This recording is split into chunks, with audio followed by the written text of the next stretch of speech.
Welcome back to my channel. On this channel, Learn Academic English, I teach intermediate and advanced level lessons for English learners who want to be successful in school and work.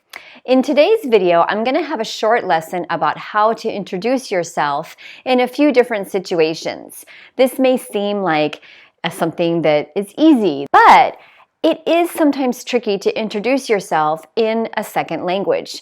In English, there are a few different things that you can say, and sometimes it might be hard for you to know which one is the best one to use in different situations. So let's talk about it. Before we get started, I'd like to remind you to please give this video a like and leave a comment if you find it helpful. So first, how to introduce yourself in person. If you are at a party or a club meeting or a work meeting and you need to introduce yourself to a group of people or even to one person, you can say, "My name is," or "I'm." In this situation, we don't use "I am." We would use "I'm." So for example, "My name is Jenna," or "I'm Jenna." After you give your name, you might want to add some additional information about yourself. For example, I could say, "My name is Jenna. It's nice to meet you all. I'm originally from China and I've been living here for the past 10 years. I currently work as the project manager for the IT department and I've been working here for the past 8 years." So you could say something like that to tell where you're from, how long you've been there, and what you do. That would especially be appropriate in a work situation. Okay, moving on to in writing or on the phone. So in writing or on the phone, if you're talking to someone whom you don't know, someone that you're introducing yourself to for the first time, you can also use "My name is." But usually in writing or on the phone, we don't say "I'm."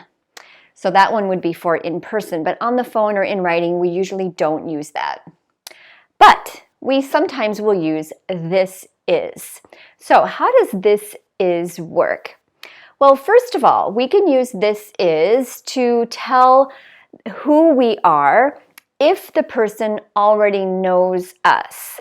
And this would especially be true if you're emailing or calling your teacher, your professor, maybe your boss. So we could say something like, "This is Jenna from your 9 a.m. class." This would be a common way to tell who you are if you write a message or an email to your professor, for example. Or if you are a person who is calling from a business, you can introduce yourself this way. For example, "This is Mike calling from ABC Bank." So in this situation, maybe Mike doesn't know you, maybe you don't know each other, you've never met, but he's calling and he can say, "My name is Mike," or "This is Mike calling from ABC Bank." Okay, so again, you can use "this is" to tell who you are if you already know the person, or if you are calling from a business or something like that and you don't know the person, you could say "My name is," or you could say "This is." So what if you have a nickname or a name that you like to be called? What can you say in that situation? Well, this is pretty common.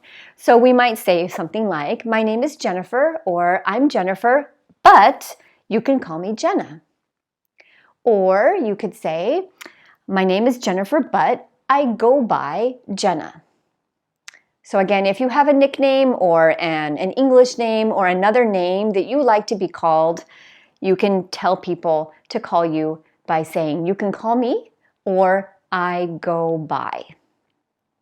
Okay, and finally, what to do if you need to introduce two other people. So if there are 3 or more of you, and you know both of the people, but they don't know each other, what can you do? So for example, you're talking to your friend Sophia at a party, and Mike comes up to you, and you know Sophia, you also know Mike, but Mike and Sophia don't know each other. You can say, "Mike, this is Sophia. Sophia, this is Mike." "Mike, this is Sophia. Sophia, this is Mike." Sometimes You can add some additional information about them that they might have in common. For example, if you are talking to people who you work with, you might say something like, Sophia, Mike works in the IT department just down the hall from us. And then they might say, oh, I think I've seen you before. So I hope that this information helps you to know how to introduce yourself in a few different situations. Let me know if you have questions and check the comments and the description box below because I'm going to leave an example and I would love for you to introduce yourself in the comments. Don't forget to give this video a like if you found it helpful, and I'll see you back here next time. Take care.